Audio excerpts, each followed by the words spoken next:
Firestone Firehawk series has seen many great champions. In 1989, it was Brett Goodman who returns with this warning. I'm back and taking no prisoners. And Brett will co-drive with the man they call Top Cat, TC Betts, who is looking for a championship. Can they be beaten? I think they are beatable. It's like anything else, that if you lay off anything for long enough, you get a little bit rusty, and coming back into a track like this that he knows so well will help him a lot, but still, you're not going to be as fast as you should be the first time out. They'll be tough. They'll be really tough. There's a chance someone can catch them. I'm not going to say it's going to be me. They're really quick, but it's good to see Brett back. Nothing is impossible. Brett is very good. He was one of my instructors here when I did this Bernard School, and, you know, all the best to him.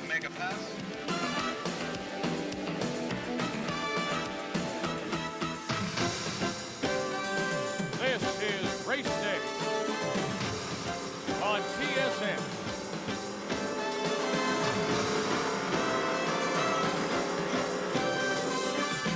Hello, everybody. I'm Vic Rubber with round 4 of the Firestone Firehawk series from Shannonville Motorsports Park. And there is Brett Goodman, an instructor familiar with the track, discussing some strategy. And we will have our eyes on the Betts Goodman team with our Sony Handicap pointed directly at them. Another team with their eyes on Betts will be Arcia and Condello in their competitive 944. Rick By, Nick Moran, always up front, will search for a win in another Porsche. Someone usually up front, the Ironman Nick Holmes, will start dead last, unable to qualify because of a blown engine. As the cars make their way to the grid, let's run down the starting order. The TerraStar Development Camaro, row number 1. Behind them, 2 Porsches. Norman Hing returns to number 3 in his 33 Firebird. The number 57 Mustang, Highland Lang, will start in row 5. Nabico, Fernandez have their bright pink number 28 up to row 7. Last year's touring champ, Bayeux, teams up with Overy, their number 55 Golf. The Addison Honda team invade row 11 and row 12. Lewis Guernsey will start the black 64 from row 13. The Petroff boys will start their silver CRX in row 15. Gunther Schmidt will pilot his Golf alone from the 33rd starting position. And all alone at the back, Nick Holmes will start dead last, 41st. The Firestone Firehawk series is brought to you in part by Nissan, built for the human race. Race Day on TSN.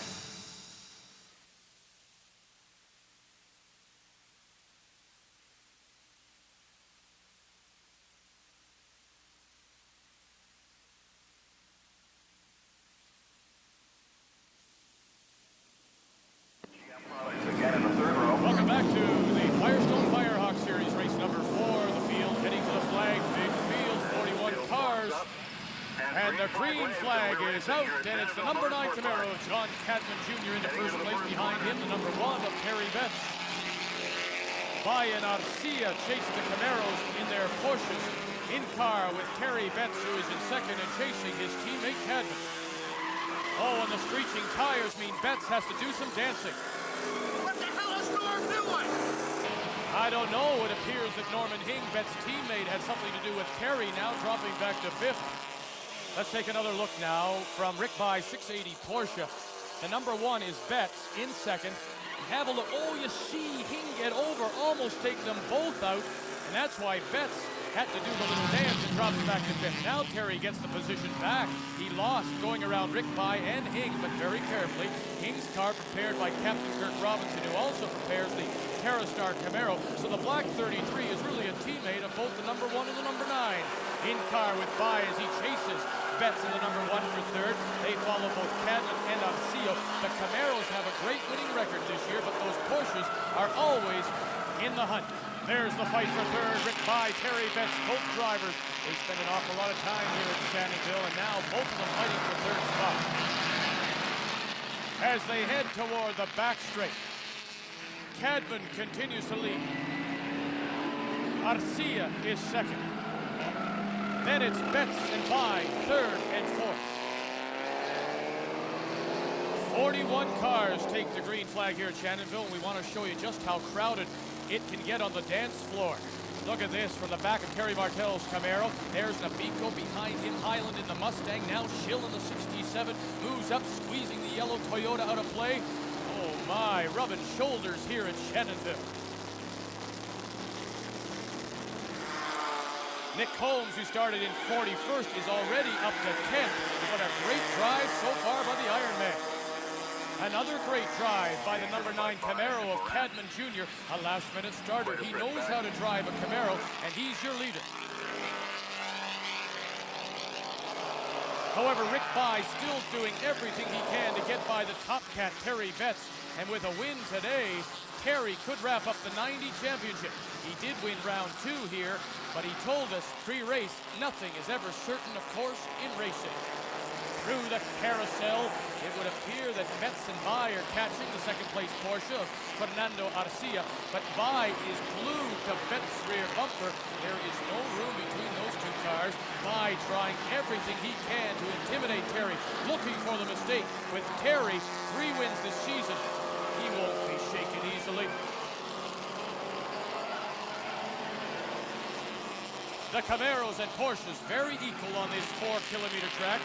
As home to a performance driving school, the track technically very difficult, and with the race so close, any small mistake will likely cost you a spot.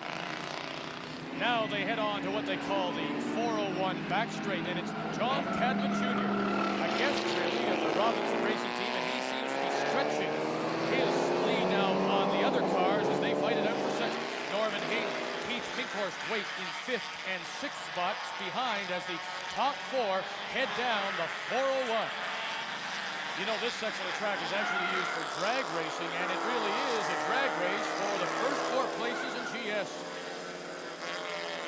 Through the S's, Betts tries to push that number 1 Camaro past Fernando Arcia in the black Porsche, but has the 680 Porsche of Rick By directly behind him, so he can't afford to make a mistake. First pack of 6 cars. And those Porsches just seem to be a little bit more nimble through the corner. Update on touring. As the number 8 GS car of Wilkinson gets blocked. Terry DiFrancesco, where else but in the lead in that number 14 Colors Honda, well ahead of the fight for second.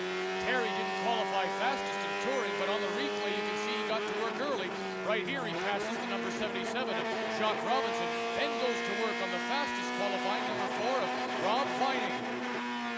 Some great work by DiFrancesco to get the early lead.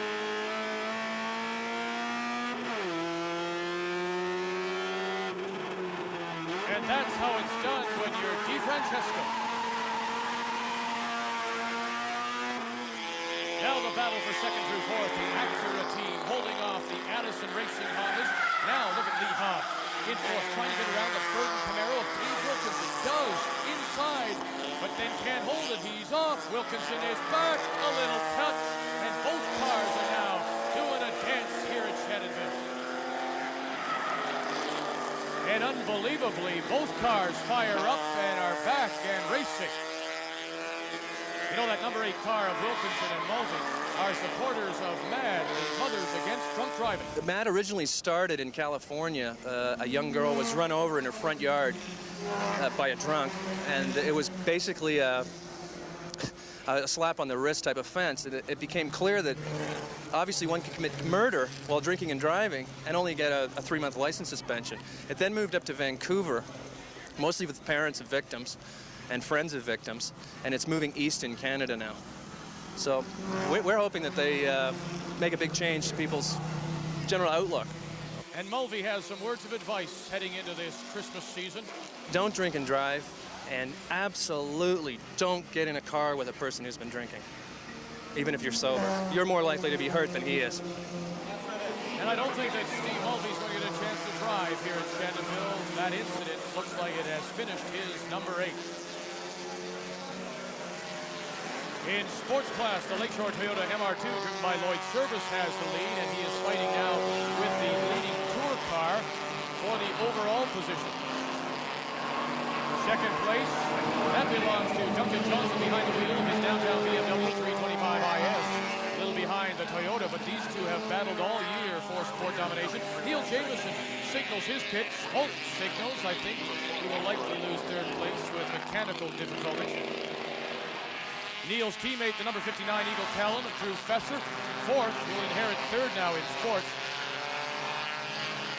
But the battle for the GS and overall lead continues on the back straight as Cadman Jr. continues to hold off the charging Magnum Porsche of Arcia.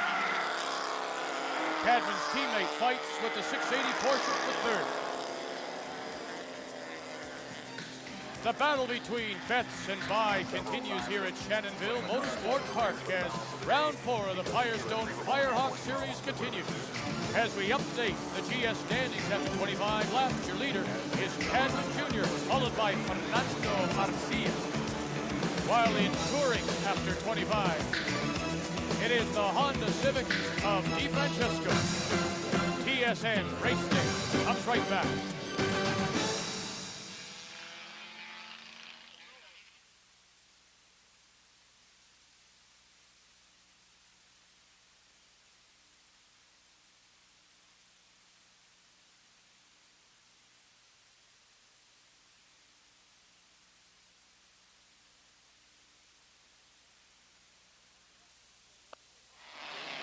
Welcome back to TSN's Race Day. I'm Vic Crowder as we continue to watch the GS fight here in the Firestone Firehawk Series. The battle between third place Terry Betts, Rick Bai continues. They have been going at it all race. Betts looking to get enough points for the championship, and Bai looking for his first win of the season. Betts in that #1 Camaro has 3 wins this season. He's had very good co-drivers, but has driven consistently all season to prove really he does have a shot at the championship. Rick Bai has driven well. Only bad luck really has prevented him from winning a race. Terry, of course, in that #1 Camaro hopes to keep the #1 on the side of his car, signifying the season championship. And Terry Betts is the subject of this week's ProTech Profile.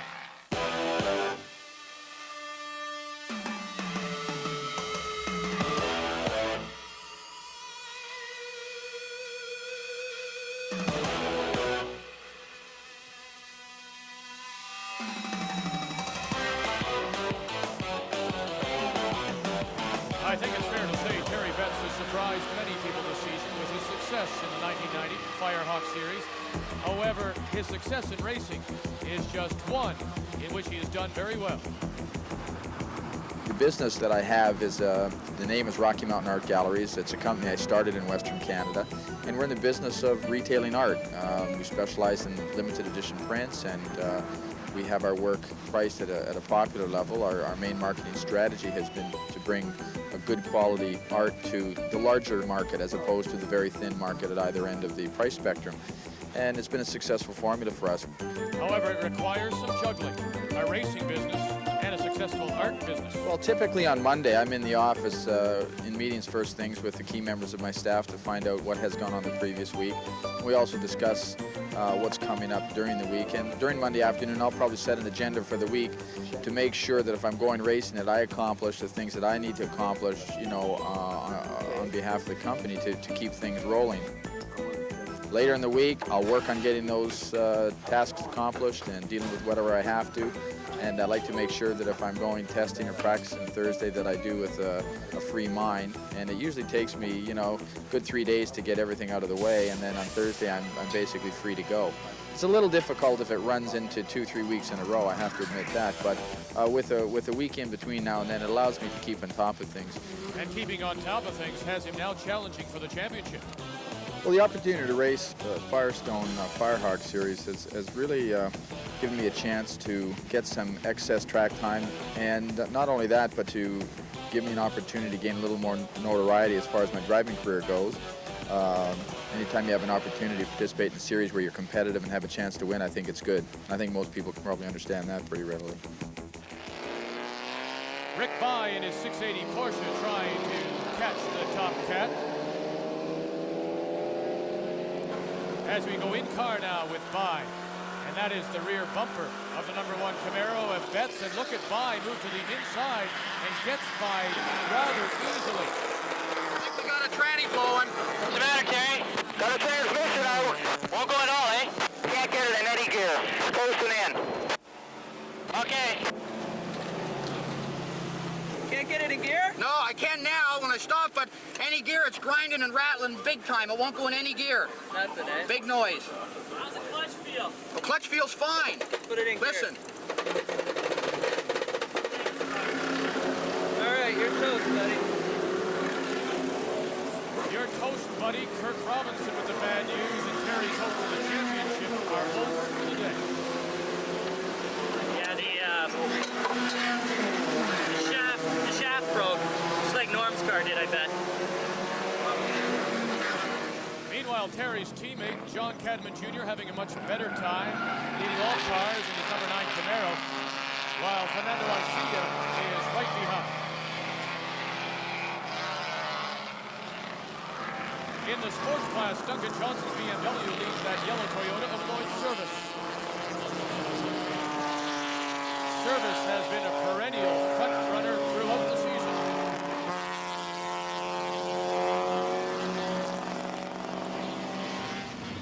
Now let's ride along with Duncan Johnson in his 87 BMW. Oh, he moves to the outside, and Service ducks inside and takes the lead. Now hard on the brakes, Service trying to hold on. Johnson moves to the inside. Now he has the door closed. He'll try the other side, going to the right, and now they'll settle it up the back straight. Highway 401. Side by side. Johnson on the left, Service on the right, BMW, Toyota. Who's going to break first? It is Service, and Johnson takes back the lead. Oh, what a battle. Locks him up to Service. Will follow in second. The leading touring class car into the pit now. Terry DiFrancesco will hand off to A.J. Cesarone. So it means the number 52 Honda, Jock Addison, moves into the lead. In GS, the number 9 Cadman Jr. still leading both Porsches, the number 69 and the 680 of Rick Bye. Now, showroom stock racing means not only are the cars out of the dealer's showroom, but the Firestone tires they use are available to everybody. And that is the subject of this week's Firestone Fact. The Firestone Firehawk series is based on tires. Each car, from Suzuki to Porsche, all use Firehawk tires. Well, at the advent of performance cars and the ever-growing performance car market, people are looking for more in a tire. They're looking for performance, and they're also looking for long-wearing durability. The Firestone Firehawk series is the largest series in Canada because we race showroom stock cars, and we race them for periods of time from 3 to 5 hours. It's a great showroom for the endurance and durability of not only the many manufacturers that are represented, but the tires themselves.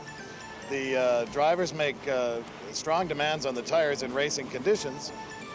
We naturally have to develop a tire to suit those things, but it also has to last for 3 hours. And we in turn learn from that because the things that happen to a car on the racetrack simulate conditions that happen on the street, only in a much more amplified way. Through that information, we continuously develop the compounds and the constructions over the course of new models and re-editions of the same models of tires to continuously improve them to meet those two objectives. A good all-around performance tire and one that lasts. So the Firehawk series provide Firestone a chance to test and develop every tire they make. Well, the tires that we use in the Firestone Firehawk series are exactly the same type of tires that you can buy in the store. Nick Holmes getting the best out of his Firestones as he gets by Norm Hing for 6th place. However, Hing may have a secret weapon to use on Holmes. Last year in winning the championship, we didn't win every race, so I know that old adage, you can't win them all very well. But I was called on the radio by our sponsor last year, who's running car number 33 here today, a Black Firebird. He's hired me to do the last hour and a half in his car to help him with the points championship. So I'll be racing, but unfortunately not for the victory. Rather frustrating. But still, Brett Goodman does get a ride in the number 33. Remember, he won the championship in this car a year ago. John Cadman Jr. brings the leading Camaro, and it would appear Terry Betts, oh, this is a surprise, is getting in. With Terry Betts' number 1 car out, he will not be eligible, though, for driver points. So this will put the number 69 of Fernando Garcia into first place, and the 680 Porsche of Rick Bye into second. Rick signaling he'll be coming in the next time around. The ESSO update after 60 laps. Garcia, Bye, Betts, and Holmes. While in sports, Camacchio manages to get by Paul Duckworth for the lead. Camacho, Duckworth, Eastmore, Race Day, TSN.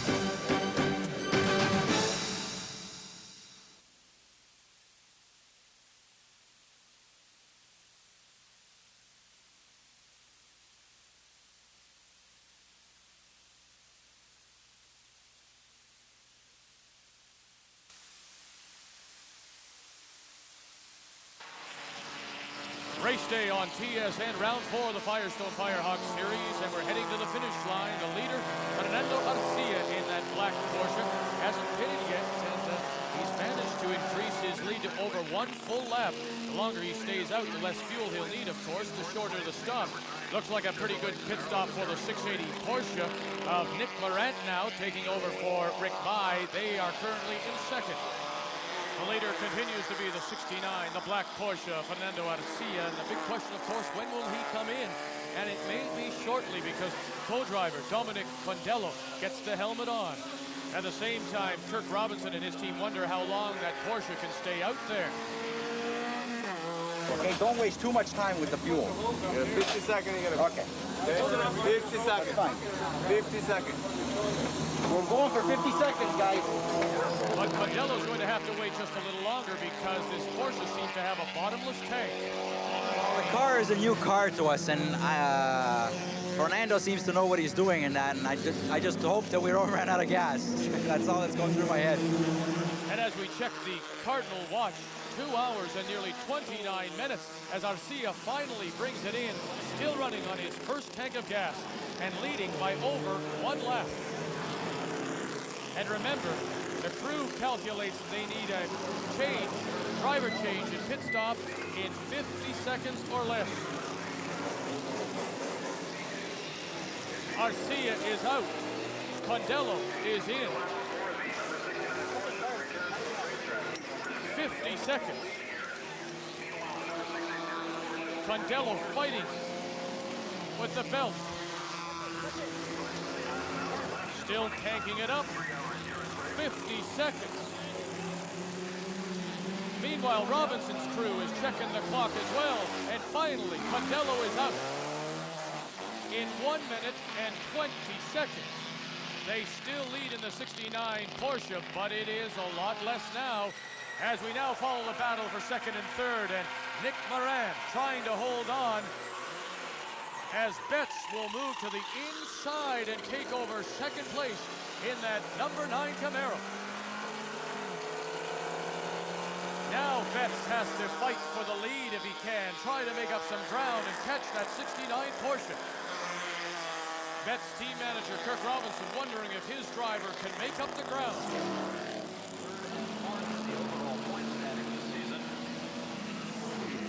The 69 Porsche moves by one of the slower cars, and look who is right on his tail, the Top Cat. Betts moves to the outside.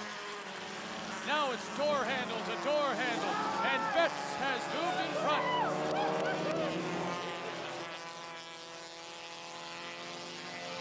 And after dominating the race, the Porsche is now dropping back into second spot, and Fernando Garcia, who drove for more than 2 hours and 25 minutes, can't believe it. Betts in first, Condello now all out of shape. And that will probably end the hopes for Condello for first place here at Shannonville. More importantly, though, it allows everyone else behind to make up some ground. Condello back and racing. There's the third place car, the 680 Porsche of Nick Morant. Now closing the gap, of course, on Condello. And Garcia, frustrated, knows they may lose even more ground as Morant puts the pressure on his co-driver. And the 680 moves inside. Porsche passing Porsche. Morant now has second spot. But the day belongs to Terry Betts and his number 9 Camaro, and a very jubilant Kirk Robinson, Captain Kirk and his crew, winning again here at Shannonville. So it's Cadman Jr. along with Betts, followed by Mai and Morant. Garcia, Condello dropped to third.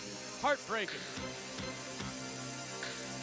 In sports, Kamakyo and Service win it in their MR2 Toyota. While in touring, it is Honda. You gotta be Fonda. Your Honda. And Addison wins it in first place. The winner's podium here at Shannonville, a crowded place after race 4 of the Firestone Firehawk Series. On behalf of everyone here at Shannonville, I'm Vic Roder. We'll see you next time with race 5 of the Firestone Firehawk Series here, race day on TSA.